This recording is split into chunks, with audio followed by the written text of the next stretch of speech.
One of the fascinating things about your work, you study Roman life in the ancient world, but also the details, like we mentioned. You are an expert in armor. So, what kind of maybe you could speak to weapons and most importantly armor that were used by the Romans or by people in the ancient world? I do military history. So, I mean, the Romans specialized in, I mean, early on, they have pretty random armor and it's not standardized. I mean, remember, there's no factories in the ancient world. So nobody's cranking out 10,000 units of exactly the same armor. Each one is handmade. Now, there can be a degree of standardization. Even as early as Alexander, there was a certain amount of standardization, but each one is still handmade. And that's important to keep in mind, each weapon, each piece of armor. Um, Armor develops over time to fit the tactics. So the Greek hoplites are very heavy armor. The Roman infantrymen early in the Republic is lighter. Eventually, they get this typical sort of chainmail shirt, helmet, shield. The classic sort of Roman legionary, I would say, is the one of the 1st and 2nd centuries AD, so the early Roman Empire. And this is the guy who wore bands of steel arranged in sort of bands around their body. So it looks almost like a lobster's shell, right? And this is a thing called the lorica segmentata. So it's solid steel, which is very good protection, but it's flexible because it has these individual bands that provide a lot of movement. And then you have a helmet, you have a square shield that's kind of curved, and you have the short sword, the Roman gladius. And that's kind of the classic Roman legionary.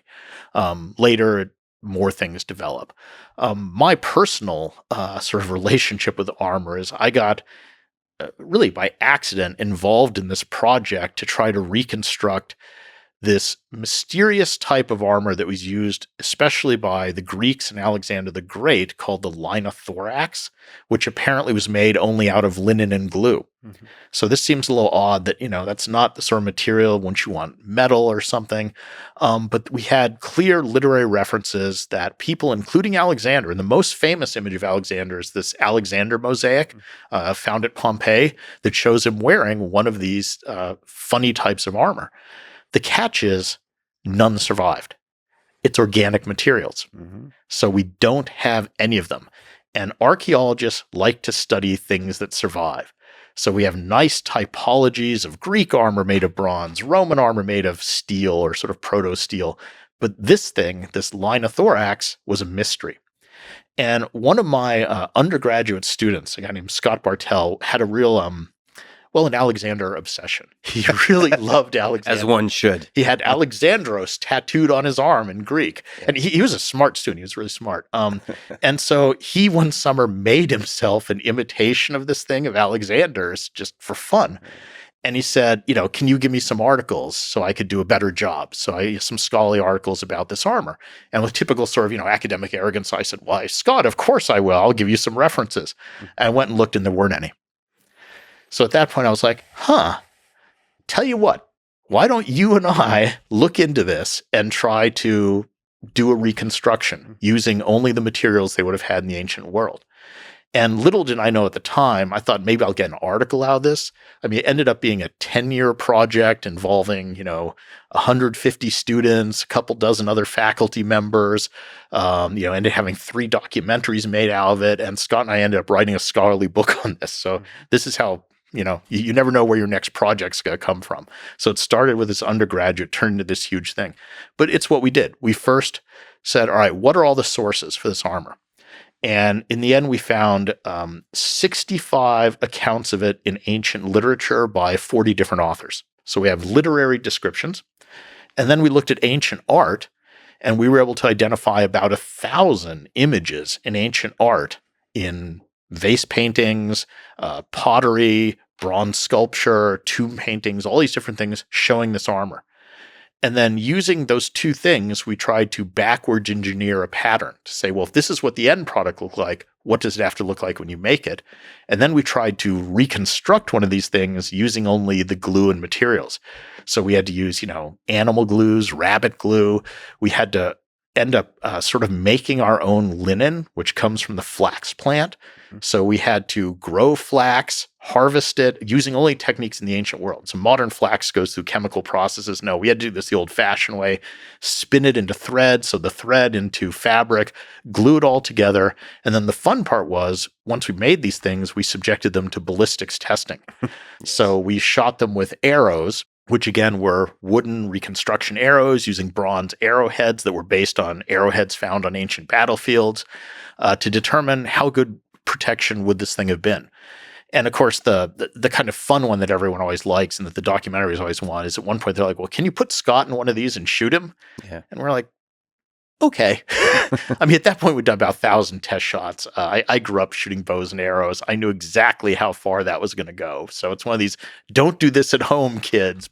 So there's a million questions to ask here, but in general, how well in terms of ballistics does it work? Like, can it withstand arrows or direct strikes from like swords and axes and stuff like that? Bottom line is a 1 centimeter thick linothorax. So laminated or even sewn, it doesn't have to be laminated, layer of linen is about as good protection as 2 millimeters of bronze, which was the thickest comparable body armor of bronze at the time. And we're talking 4th century, 5th century BC here.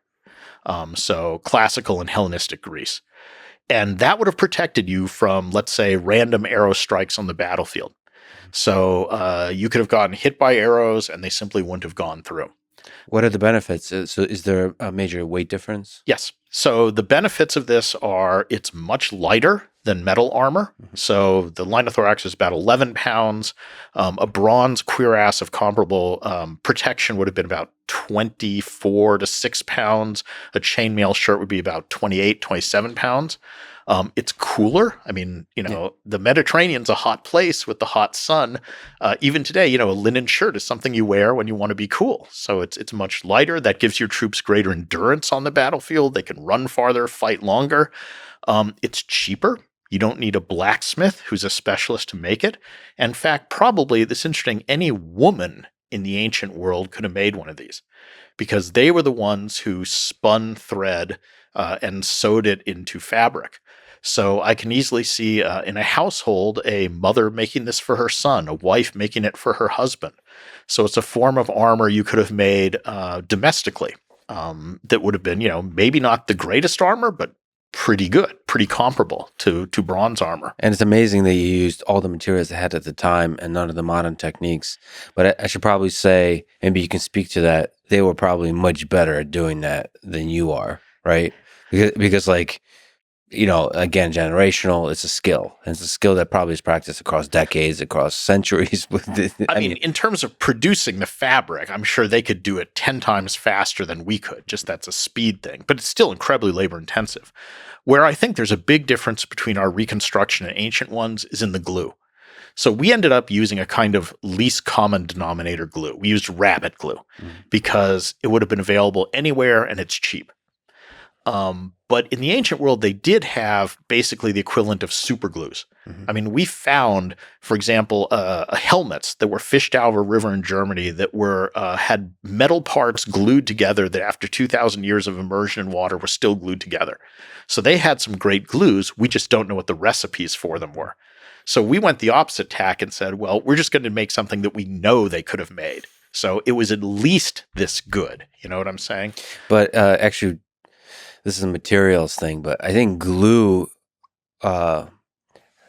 aside from helping glue things together, it can also be a thing that serves as armor. So like if you glue things correctly, the way it permeates the material that it's gluing can strengthen the material, the integrity of the material. That's an art and a science probably that they understood deeply. The process of lamination did add something. So there's actually a huge debate among scholars and actually a sort of amateur archaeologist that was this linothorax thing glued together or was it simply sewn together? Was it composite, partially linen, partially leather or other materials? And my honest answer is I think it's all of the above because again, every piece of armor in the ancient world was an individual creation. So I think if you had some spare leather, you put that in. If you wanted to make one that was just sewn together or even quilted, stuffed with stuff, you do that. Maybe you were good at gluing stuff, you use that. So I think there's no one answer. We investigated one possibility because we just had limited time and money and resources. But I think all these other things existed at the same time and were variants of it. Just as a small aside, I just think this is a fascinating journey you went on. I love it. Sort of answering really important questions about, in this case, armor, about military equipment and technology that archaeologists can't answer by using all the sources you can to understand what it looked like, what were the materials, using the materials at the time, and actually doing ballistic testing. It's really cool. It's really cool that you see that there's a hole in the literature. Yeah. Nobody studied it, and going hard and doing it the right way to sort of uncover this. I don't know. I think it's an amazing mystery about the ancient world. I mean, shifting from just sort of Roman history in general to my research that I've done as a scholar, the theme that runs throughout my scholarship is practical stuff. Yeah. I'm interested, how did this actually work in the ancient world? Mm-hmm. So there's people who are much more theoretical, who look at, the symbolic meaning of something. I'm simpler. I just want to know, how did this work? So almost all of my books that I've written have started with some just, how did something work? And I'm trying to just figure out that aspect of it. And that's just, maybe it's a personality thing. I also have kind of a sciencey background. So I think I've used a lot of that, even though I'm a humanist and a historian, I use a lot of kind of hard science in my work. I did a book on floods where I had to get really heavy into, vectors of disease and, hydraulics and engineering and all that stuff. And I think, again, having that sort of hard science combined with a humanist background helps with those sorts of projects. Well, like you said, I think the details help you understand deeply the big picture of history. And I mean, Alexander the Great wore this thing. Yeah. So this is, and I should say, by the way, it does drop out of use around Roman times. And I think what's going on there is technology. That with bronze, it's hard to keep a sharp edge on things. But once you get into metals which approximate steel, you can get sharper. And a key factor to penetrating fabric is the edge on the arrowhead, right? So as soon as you start to get something more like a razor edge, it's going to go through it more easily. Also, there's changes in the bows that are being used. You start to get sort of Eastern horse archers showing up with composite bows, which are much more powerful. And so it just becomes outdated as frontline military equipment. What's interesting is by the Roman period, people are still wearing it, but it's now things like when I go hunting, if I'm hunting lions, I wear this. There's an actual source that says it's really good for hunting dangerous big cats because it catches their teeth and stops them from penetrating.